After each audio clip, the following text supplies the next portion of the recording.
guys and welcome back to Motoras Tamil. இன்னைக்கு நம்ம கிட்ட டாடா நிக்ஸான் டீசல் ஆட்டோமேட்டிக் இருக்கு. இந்த காரோட ஒரு கம்ப்ளீட்டான டிரைவ் ரிவ்யூ தான் நம்ம இன்னைக்கு பார்க்க போறோம். ஸோ இதில் வந்து நம்ம மோஸ்ட்டாக டிரைவ் தான் கான்சென்ட்ரேட் பண்ண போகிறோம். ஸோ டீட்டெயில் வாக் அரௌண்ட் பார்க்கணும்னா நம்ம ஆல்ரெடி பெட்ரோல் வேரியன்ஸோட டீட்டெயில் வாக் அரௌண்ட் பண்ணியிருக்கோம். ஸோ அந்த ஃபியர்லெஸ் பர்பிள் வேரியன்ட் நம்ம ஆல்ரெடி ஒரு டீட்டெயிலான வாக் அரௌண்ட் பண்ணியிருக்கோம். நீங்கள் பார்க்கலன்னா நான் கார்ட்டனை செக் பண்ணி பாருங்க. ஸோ இதில் சின்னதாக ஒரு வாக் அரௌண்ட் மட்டும் பார்த்தலாம். நமக்கு ஒரு 1.5 லிட்டர் டீசல் இன்ஜின் கொடுத்துருப்பாங்க. ரியலாக நமக்கு கனெக்டட் லிடி டெய்லாம் செட்டப் வந்துருது. டியூல் டோன் பெயிண்ட் ஸ்கீமில் இந்த கார் நமக்கு வரும். அண்ட் இன்டீரியர் கம்ப்ளீட்டாக எல்லாமே சேம் தான், எந்த ஒரு சேஞ்சுமே கிடையாது பெட்ரோல் அண்ட் டீசல் வேரியன்ட்ஸ்க்கு. ஸோ இதுலேயுமே நமக்கு அந்த டியூல் 10.25 இன்ச் ஸ்க்ரீன்ஸ் வந்துருது. ஸோ டைம் வேஸ்ட் பண்ணோன்னா நம்ம ஸ்ட்ரைட்டாகவே இந்த காரை டிரைவ் எடுத்து இது எப்படி பெர்ஃபார்ம் பண்ணுது அப்படிங்கிறத பார்த்துடலாம். ஸோ வேஸ்ட் இப்போ நம்ம இந்த நெக்ஸான் டீசல் ஆட்டோமேட்டிக் டிரைவ் எடுக்கலாம். ஃபர்ஸ்ட் நம்ம காரை ஸ்டார்ட் பண்ணுவோம். நல்ல ஒரு டீசல் இன்ஜினோட அந்த ரம்பிள் நமக்கு கேட்குது. கிளைமேட் கண்ட்ரோல் டவுன் பண்ணியாச்சு. அண்ட் ஆல்சோ நம்ம ஹேண்ட் பிரேக் டவுன் பண்ணிடுவோம். ட்ரைவ் ஷிஃப்ட் பண்ணிடலாம். சிட்டி மோடில் தான் இப்போ இருக்குது. டைரெக்டாக நம்ம லான்ச் பண்ணுவோம். கொஞ்சம் டிராஃபிக்காக இருக்குது.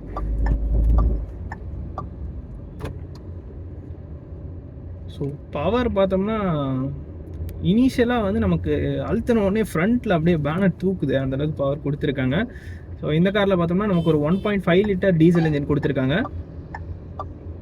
ஸோ இது நமக்கு maximum 113 bhp at 3750 rpm produce பண்ணும். And 260 Nm of torque at 1500 to 2750 rpm produce பண்ணுது. ரிசல்ட் ஸோ 4th இயர் வந்தாச்சு.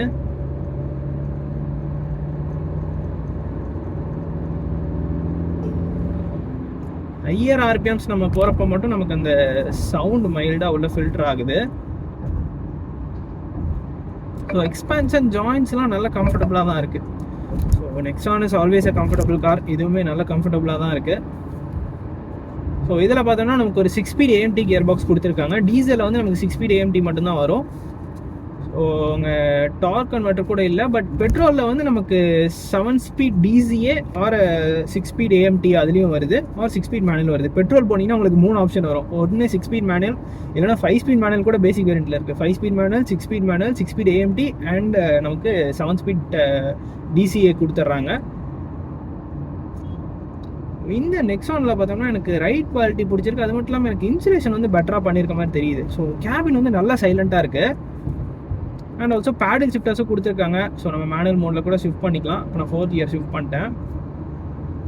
ஸோ கியரும் வந்து ஒரு சர்டன் RPM வரைக்கும் மெயின்டைன் ஆகுது அப்படின்னே சொல்லலாம். நம்ம என்ன வியூ கூட சேஞ்ச் பண்ணி வச்சுக்கலாம். இப்போ வந்து உங்களுக்கு அந்த டாக்கோமீட்டர் இருக்க மாதிரி தெரியும். ஸோ முடிஞ்ச அளவுக்கு கியர் மெயின்டைன் ஆகுதுன்னு தான் சொல்லணும். நம்ம ஆல்ரெடி பெட்ரோல் நெக்ஸான் DCAல பார்த்துருப்போம். ஒரு 4500 to 5000 RPM வரைக்கும் கியர் மெயின்டைன் ஆகுது. அதுக்கு மேலே அப் ஷிஃப்ட் ஆயிடுது. ஒரு கியர் டவுன் பண்ணி நம்ம ப்ரெஸ் பண்ணி பார்க்கலாம். ஓகே, பவர் நல்லா தான் இருக்கு. எக்ஸ்பான்ஷன் ஜாயின்ட்ஸ், சஸ்பென்ஷன் நல்லா இருக்கு. ஸோ கொஞ்சம் ஹார்டராக தான் டியூன் பண்ணியிருக்காங்க. பட் அந்த கம்ஃபர்ட்லேயுமே அது எந்த இடத்துலையும் எனக்கு வந்து கம்மியாக இருக்க மாதிரி தெரில. இன்சுலேஷன் நல்லா இருக்கு. அதான் நான் ஆரம்பத்திலேயே சொல்லியிருப்பேன் உங்களுக்கு, இன்சுலேஷன் வந்து கொஞ்சம் பெட்டராக பண்ணியிருக்காங்க. அண்ட் ஆல்சோ நம்ம டிரைவ் பண்ணுறதுக்கே ரொம்ப எஃபர்ட்லெஸ்ஸாக இருக்குது. அண்ட் ஆட்டோமேட்டிக் அப்படிங்கிறதுனால நமக்கு AMT தான். அது கியர் ஷிஃப்ட்ஸில் ஏதாவது லேக் இருக்கா அப்படிங்கிற நம்ம இப்போ கொஞ்சம் ஸ்லோவாக ட்ரைவ் பண்ணி பார்த்துடலாம். இப்போது ஆஸ் லோ ஆஸ் ஒரு 3rd கியரில் இருக்கோம். 40லேருந்து நம்ம எடுக்கிறோம். 3rd கியர்லேருந்து 4th கியர் ஷிஃப்ட் பண்ணுறேன். ஓகே. ஸோ எனக்கு அந்த லேக் தெரியல, நல்லாவே பண்ணியிருக்காங்க. AMTயில் டிப்பிக்கலாக அந்த AMTயில் இருக்கக்கூடிய லேக் வந்து எனக்கு இந்த நெக்ஸான் டீசல் ஆட்டோமேட்டிக்கில் தெரியல. ஸோ இங்கே நம்ம ஹேண்ட்லிங் டெஸ்ட் பண்ணுவோம். வழக்கமாக வேறு கார் எடுத்துகிட்டு வந்திருந்தா. பட் அன்ஃபார்ச்சுனேட்லி கொஞ்சம் டிராஃபிக்காக இருக்குது. இப்போ நம்ம ஒரு கியர் டவுன் பண்ணி ப்ரெஸ் பண்ணுவோம். 3rd கியர் வந்துருச்சு.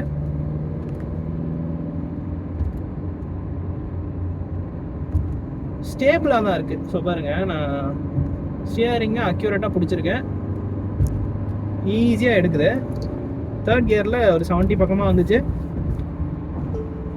பட் பாடி ரோல் வந்து நமக்கு ஃபீல் ஆகுது. ஏன்னா 208 mm ஆஃப் கிரவுண்ட் கிளியரன்ஸ் கண்டிப்பாக பாடி ரோல் வந்து ஃபீல் ஆகும். ஆனால் ஸ்டெபிலிட்டி வந்து நல்லா தான் இருக்குது. இப்போ பாருங்கள், ஒரு 75 பக்கமாக போயிட்டுருக்கோம். நல்ல ஒரு ஸ்டீப்பான லெஃப்ட் கார்னர் தான், ஈஸியாக எடுக்குது. ஓகே, கியர் முடிஞ்ச அளவுக்கு மெயின்டைன் ஆகுது. நான் பெருசாக ஒன்றும் எடுத்துகிட்டு போகல, 3000 RPM தான் மேக்ஸிமம் மெயின்டைன் பண்ணியிருப்பேன். ஸோ கியர் வந்து பெருசாக அப் ஷிஃப்ட் ஆகலை, அது அதுலேயே தான் மெயின்டைன் ஆகுது. எனக்கு லைட்டாக வைப்ரேஷன்ஸ் வந்து எனக்கு ஸ்டியரிங்கில் ஃபீல் ஆகுது. அதுவும் நம்ம லோயர் கியர்ஸில் ஹையர் RPMs எடுத்துகிட்டு போகிறப்போ மட்டும் நமக்கு அந்த ஃபீல் தெரியுது. ஸோ இப்போ பாருங்கள், ஆட்டோமேட்டிக் அதுவே கியர் ஷிஃப்ட் ஆயிடுச்சு. நான் பண்ணல, 6th கியர் அதுவே ட்ரைவ் மோடுக்கு ஷிஃப்ட் ஆயிடுச்சு. ஸோ நெக்ஸானில் எனக்கு பிடிச்ச ஸ்டெபிலிட்டி தான், வேறு லெவல் ஸ்டெபிலிட்டி இருக்கும். நம்ம ஆல்ரெடி பெட்ரோல் நெக்ஸான் வந்து கிட்டத்தட்ட 135 km/h வரைக்கும் ட்ரைவ் பண்ணி ஸ்டெபிலிட்டி செக் பண்ணிட்டோம். அப்போவுமே நல்லா தான் இருந்துச்சு. இது பாருங்கள், ஒரு ரைட் கார்னரு 130 பக்கமாக வந்திருக்கோம். நல்லா தான் இருக்குது ஸ்டெபிலிட்டி. Breaks okay. எனக்கு என்னமோ அந்த இனிஷியல் பைட் மட்டும் மிஸ் ஆகுற மாதிரி தெரியுது, வேறு ஒன்றும் ப்ராப்ளம் இல்லை. நம்ம அந்த கால் வச்சா அந்த ஃபீட்பேக் நமக்கு தெரியும்ல, பிரேக்ஸில் கால் வச்சா அந்த பைட் மட்டும் எனக்கு இன்னும் கொஞ்சம் ரெஸ்பான்சிவாக இருந்தால் கொஞ்சம் பெட்டராக இருந்திருக்கும். திரும்ப நமக்கு ஒரு ஃப்ரீ ஸ்ட்ரெச் கிடச்சிருக்கு.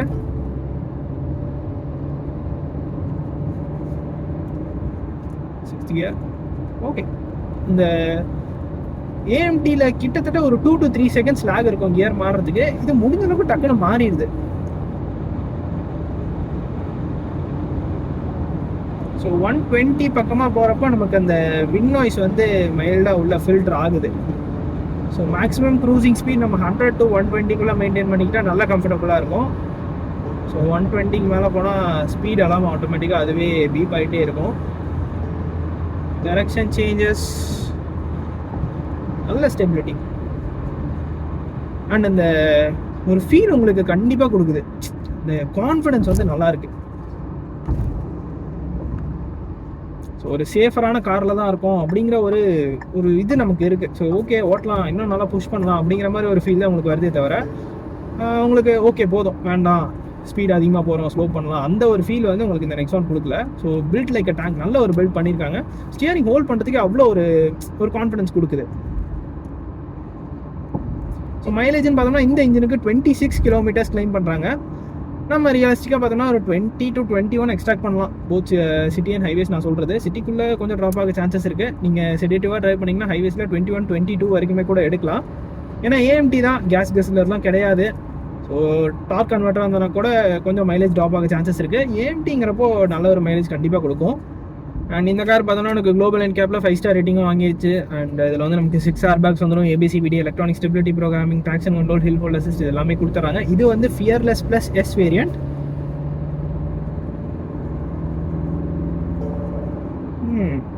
நம்ம எந்த அளவுக்கு அந்த த்ராட்டில் கொடுக்குறோமோ அதுக்கேற்ற மாதிரி வந்து கியர் பாக்ஸ் ரியாக்ட் ஆகுது. ஃபார் எக்ஸாம்பிள் நம்ம கொஞ்சம் ஹெவியாக ப்ரெஸ் பண்ணோம்னா அதுக்கேற்ற மாதிரி இன்ஜின் வந்து நல்ல ஹையர் RPMs போயிட்டு அதுக்கப்புறம் தான் கியர் ஷிஃப்ட் ஆகுது. இதுவே நம்ம செடேட்டிவாக ட்ரைவ் பண்ணோம்னா ஒரு 2000 RPMக்குள்ளேயே வந்து கியர் ஷிஃப்ட் ஆயிடுது. ஸோ நம்ம கூட அது நல்லா அடாப்ட் ஆகிக்குது. விசிபிலிட்டிலாம் டாப் கிளாஸாக தான் இருக்குது. எந்த இடத்துலையுமே நமக்கு பிளைண்ட் ஸ்பாட்டுங்கிறது கிரியேட் ஆகலை. ஏ பில்லர் கொஞ்சம் திக்காக தான் இருக்குது. பட் நம்ம சிட்டிக்குள்ளே ஓட்டினா தான் அந்த ஏ பில்லரோட அந்த பிளைண்ட் ஸ்பாட் கிரியேட் ஆகிற விஷயம் வந்து நமக்கு தெரியும். இப்போ நான் ஹைவேஸில் தான் ட்ரைவ் பண்ணிட்டு இருக்கேன். எனக்கு பெருசாக பிளைண்ட் ஸ்பாட்லாம் கிரியேட் ஆகிற மாதிரி தெரியல. ORMs நல்லா சங்கியாக கொடுத்துருக்காங்க. பட் இப்போது அந்த சின்ன சின்ன குவாலிட்டி இஷ்யூஸ் வர்றது மட்டும் டாடா மோட்டார்ஸ் கன்சிடர் பண்ணி இன்னும் கொஞ்சம் பெட்டரான ஒரு R&D பண்ணி ஒரு பெட்டரான ஒரு ப்ராடக்ட் கொடுத்தாங்கன்னா இந்த டாடா நெக்ஸான் இந்த செக்மெண்ட்லேயே அன்பீட்டபிள் காராக இருக்கும் அப்படிங்கிறதுல எந்த ஒரு டவுட்டுமே கிடையாது. அண்ட் எனக்கு பர்சனலி நம்ம ரொம்ப நாளாக டீசல் ட்ரைவ் பண்ணணும்னு நினச்சிட்டே இருந்தோம். நம்ம பெட்ரோல் ட்ரைவ் பண்ணியாச்சு, பெட்ரோல் மேனுவல் ட்ரைவ் பண்ணியாச்சு, அதான் டர்போ பெட்ரோல். பெவட்ரான் இன்ஜினோட மேனுவல் ட்ரைவ் பண்ணியாச்சு, 7 speed DCAவும் ட்ரைவ் பண்ணிட்டோம். ஸோ டீசல் வரும் நானும் பார்த்துட்டே இருந்தேன். ஒரு வழியாக இன்றைக்கி தான் நம்மக்கிட்ட இந்த வண்டி கிடச்சிருக்கு. அண்ட் இந்த காருக்கு பார்த்தோம்னா 3 years or 1 lakh kilometers warranty கொடுத்துட்றாங்க. ஸோ இந்த வண்டி எடுக்கிறதுக்கு முன்னாடி நான் என்ன நினச்சேன்னா, ஓகே ஏஎம்டி, ஸோ அதோட கேரக்டர் கண்டிப்பாக இருக்கும், அந்த கியர் ஷிஃப்டில் லேக் இருக்கும் அப்படின்னு தான் நான் நினச்சேன். பட் ஓப்பனாக சொல்லணுன்னா ஓகேங்கிற மாதிரி தான் கைஸ் இருக்குது. நம்ம பெட்ரோல் கார்ஸில் அதுவும் பவர் கம்மியாக இருக்க கார்ஸ் பார்த்தோம்னா அந்த 1.2 liter இன்ஜின், அதாவது 1 liter இன்ஜின், அதிலேயே பார்த்தோம்னா நமக்கு வந்து அந்த ஏஎம்டி கொடுத்துருப்பாங்க. ஸோ அதெல்லாம் வந்து நமக்கு எவிடெண்ட்டாக தெரியும், 2 seconds வந்து லேக் இருக்குது அப்படின்னு நமக்கு தெரியும். ஸோ இதில் முடிஞ்ச அளவுக்கு அது நல்லா ஃபைன் டியூன் பண்ணியிருக்காங்க அப்படின்னு தான் சொல்லணும் இந்த ஏஎம்டி கியர் பாக்ஸை. லைட் ஃபுட்டடாக ஓட்டினீங்கன்னா பாருங்கள், இப்போ நான் 3rd gearல இருக்கேன், 1800 2000 RPMக்குள்ளேயே 4th gear ஷிஃப்ட் ஆயிடுச்சு. ஸோ இதான் நான் சொன்னது. இதை நீங்கள் கொஞ்சம் எக்ஸ்ட்ராவாக ப்ரெஸ் பண்ணிங்கன்னா 3rd gear டவுன் ஷிஃப்ட் ஆயிடுது புல் கொடுக்கறதுக்காக. இப்போ பாருங்கள் 3500 RPM வரைக்கும் வந்துச்சு. ஸோ நல்ல ஒரு டியூனிங் தான். அண்ட் ஆல்சோ ஏஎம்டின்னு போகிறப்போ காஸ்ட் எஃபெக்டிவாகவும் இருக்கும். அண்ட் டார்க் கன்வெர்ட் அளவுக்கு நம்ம பெருசாக எக்ஸ்பென்ஸும் பண்ண தேவையில்ல. ஸோ இதோட டைரக்ட் ரைவல்னு பார்த்தோம்னா நமக்கு கியா சோனட் எக்ஸ்லைன் சொல்லலாம். ஸோ கிட்டத்தட்ட ஒரு 19 to 20 lakhs வந்துடும். இந்த காரோட ஆன் ரோட் ப்ரைஸ் பார்த்தோம்னாலுமே நமக்கு 19.89 lakhs வருது. Fearless plus S diesel automatic variant. So அதான் நான் ஆல்ரெடி சொன்ன மாதிரி இதுக்கு டைரக்ட் ரைவல்னு பார்த்தோம்னா நமக்கு கியா சோனட்டில் எக்ஸ்லைன் இருக்குது. அதுலேயுமே டீசல் ஆட்டோமேட்டிக் கொடுக்குறாங்க. அதில் வந்து நமக்கு dark converter gear box option வரும். அதில் நமக்கு ஏஎம்டி கொடுக்குறாங்க. பட் சேஃப்டின்னு பார்த்தோம்னா நமக்கு கண்டிப்பாக நெக்ஸான் வந்துட்டு முன்னாடி வந்து நிற்கும் அப்படிங்கிறதுல எந்த ஒரு டவுட்டுமே கிடையாது. ஏன்னா சோனட் வந்து இன்னும் கிராஷ் டெஸ்ட் பண்ணல. பட் ரீசெண்டாக நமக்கு கியா காரன்ஸ் கிராஷ் டெஸ்ட் பண்ணியிருந்தாங்க. ஒரு 3 star ரேட்டிங் குளோபல் அண்ட் கேப்பில் வாங்கிருச்சு. தனிக்கும் அது வந்து ஒரு எம்பிவி செக்மெண்ட்டில் வர கார் தான். அதை வச்சு நம்ம ஒரு கன்க்ளூஷனுக்கு வர முடியாது. பட் மேபி அதுலேயும் 6 airbagsலாம் இருக்குது. ஒரு கிராஷ் டெஸ்ட் ரிசல்ட் வந்தால் தான் நம்ம கிளியரான ஒரு ஐடியாவுக்கு வர முடியும். ஸோ கைஸ் இப்போ நம்ம ஒரு 0 to 100 பார்த்துடலாம். நம்ம ஸ்போர்ட் மோடில் இருக்கோம். ஜஸ்ட்டு நம்ம லான்ச் பண்ணலாம்.